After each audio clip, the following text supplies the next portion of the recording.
청와대 이 터전은 고려시대의 남쪽 서울이었으며 경복궁의 후원으로 천년에 걸친 역사의 숨결이 깃든 곳입니다. 청와대와 백악산은 54년 만에 국민의 품으로 돌아왔지만 어쩌면 청와대 터전과 백악산이 온전히 만 백성의 품으로 돌아오기까지는 실제로 1000년이 넘는 세월이 걸린 것인지도 모르겠습니다. 22년 5월 10일에 춘추문에서 백악장까지 800m, 칠궁에서 백악장까지 600m, 그리고 6월 4일 춘추관에서 백악산 등산로가 개방되면서 54년 만에 북악산이 국민의 품으로 돌아왔음을 알렸습니다. 동절기에는 오후 3시 정도까지 입산하셔야 등산을 즐기실 수 있습니다. 인왕산을 지나가면서 1675년 청운동에서 태어난 겸재 정선의 인왕 제색도를 떠올려봅니다. 오늘의 등산 코스는 경복궁역에 내려서 도보로 청와대 춘추관까지 가고요. 거기서 청운대 백운산 정상, 자문으로 내려와서 다시 경복궁역까지 도보 코스입니다. 청와대 춘추관으로 가시려면 1호선 시청역, 칠궁으로 가시려면 3호선 경복궁역을 이용하시면 되고요. 노약자를 위해서 경복궁역 4번 출구에서 청와대 셔틀버스도 운영하고 있습니다. 청와대 내부 관람은 예약제이지만 등산로는 오픈 청와대 예약을 안 하셔도 됩니다. 청와대 국민품으로 들어가셔서 예약하시면 됩니다.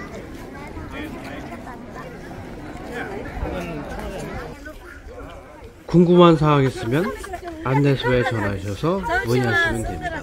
아주 친절하게 가르쳐줍니다. 서울에서 가장 조망이 좋은 청운대와 일제가 새말뚝을 박았다던 촛대바위도 볼 수가 있는데요. 당연히 새말뚝은 뽑혀지고 없습니다. 등산을 하기 위해서는 춘추관이 있는 청와대 안으로 들어가야지만 춘추관 들머리와 만날 수가 있는데요. 그건 산에 가려고 온 사람이에요. 일반적인 사찰의 일주물을 통과하는 것과는 또 다른 느낌이 있습니다. 많은 사람들이 청와대 대변인 기자회견을 재현하고 있습니다. 저는 싸가지고 간 김밥을 헬기장 잔디밭에서 먹었고요.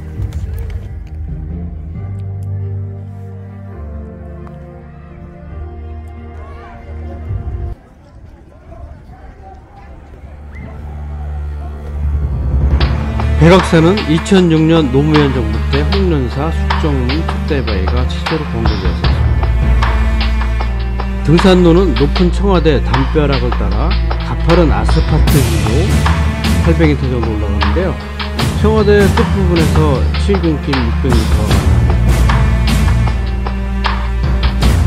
독재 권력이란 내 맘대로 그리고 나만이 누릴 수 있는 우월의식이 아닌가 생각합니다. 그러나 그것은 인간의 밑바닥에 있는 본능이기도 하겠죠.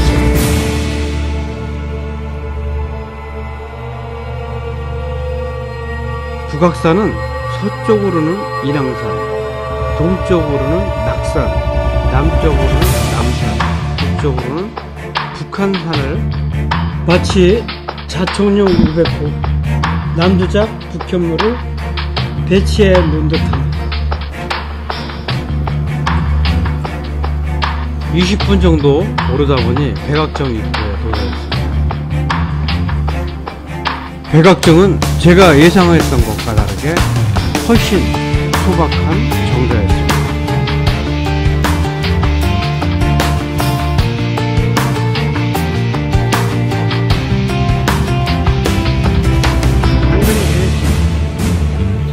청와대 북악산 신규 개방 기간은 인파들로 인해서 사고가 일어날 것을 대비해서 우측 일방 통행으로 되어 있습니다.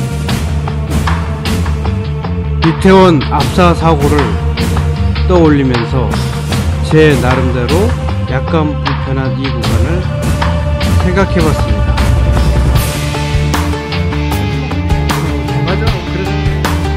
대통령이 지나다니는 부분인가요? 대통령의 초소입니다. 그리고 청와대 관망대로 올라가는 길입니다.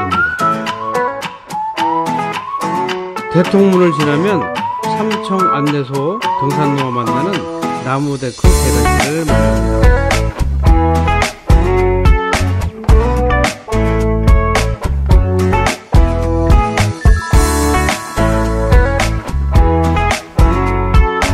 잘 정비된 나무데크 등산로를 걸으면서 수려한 산 능선을 감상하시다 보면 잘 올라왔구나 하는 생각이 절로 들 것입니다. 만세동방 약수터에 도착하기 전에 잘 다듬어진 돌 계단도 만나실 수 있습니다.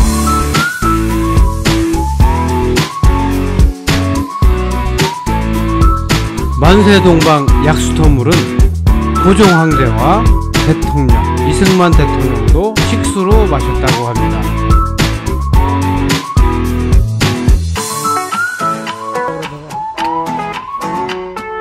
바위에 움푹 파인 골이 낙수를 받아주고 있습니다. 시절 이전수가 아니라 이전수입니다. 이제 청운대까지 지천에 깔린 발길과 나무 데크길을 걸으셔야 합니다. 저기 면목적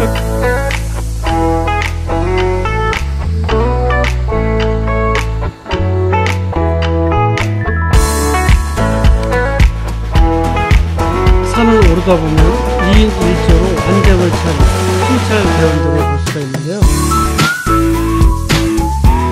완장이 주는 이미지와는 다르게 친절하여서 색다른 낯설음을 느꼈습니다. 등산로에 대해서 물어보면 아주 친절하게 가르쳐줍니다.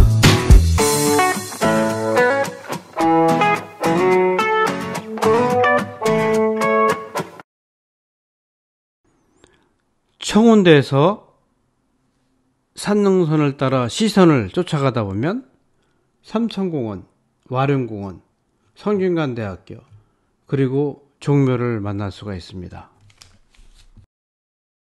청운대에서 조금 더 올라가다 보면 숙정문에서 올라오는 등산 코스와 만날 수가 있습니다.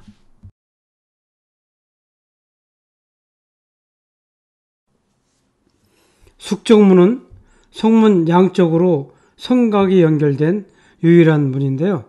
그 성곽이 이곳 곡성까지 이어져 있습니다.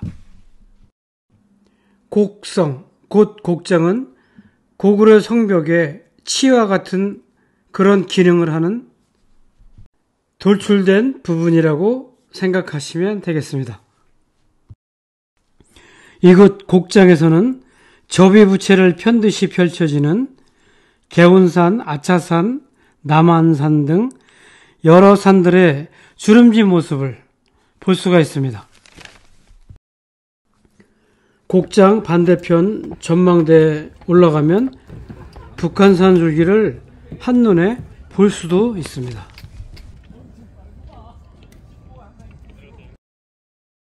일명 김신조 소나무도 만날 수 있는데요. 향토의 부근이 창설되어서 남자들을 괴롭힌 소나무죠. 거칠은 시멘트 계단길을 오르다 보면 백악마루에 도달하게 됩니다.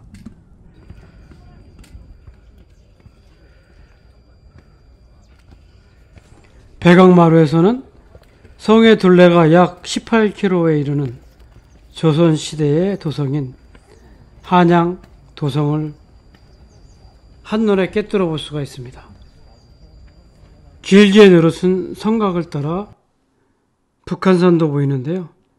북한산에 쪽돌이봉, 향로봉, 비봉, 삼호바위, 승가봉, 보현봉, 형제봉을 한눈에 볼 수 있는 호사를 누릴 수가 있습니다.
이제 북악산, 백악산 정상에 올라갑니다. 같은 이름으로는 속리산 국립공원에도 백악산이 있고 당군 조선의 아사들도 백악산으로 불렸었습니다. 아사달의 달은 고구려 언어로 산을 뜻한다고 합니다.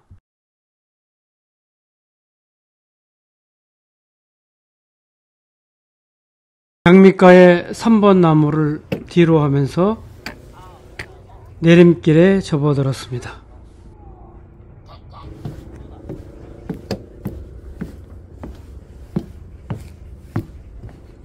북한산 봉오리들과 헤어지기가 아쉬워 다시 한번 쳐다봅니다. 한다면 이게 뭐예요?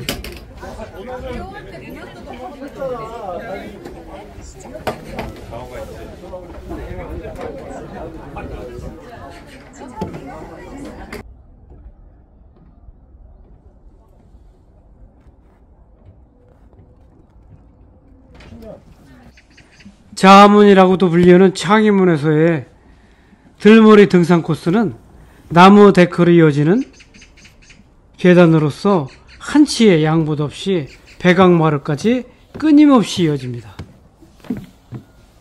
올라오는 길에, 내려가는 길에 돌고래 쉼터가 있는데요. 쉼터가 있으면 주저없이 쉬시는 게 좋겠습니다. 내 관절은 소중하니까요.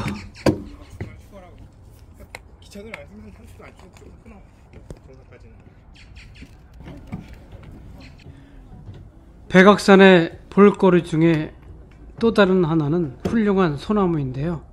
숙청문이라고 불리던 숙정문. 풍수 지리학자인 최양선이 지맥을 손상시킨다고 상소를 올린 뒤에는 문을 폐쇄하고 길에 소나무를 심어 통행을 금지했었죠. 보이는 창의문 역시도 북한 양주 방면으로 통하는 주요 교통로였으나 1416년, 그러니까 태종 16년에 풍수 지리설에 의해서 이곳의 통행이 왕조에 불길하다 해서 폐문되었었습니다.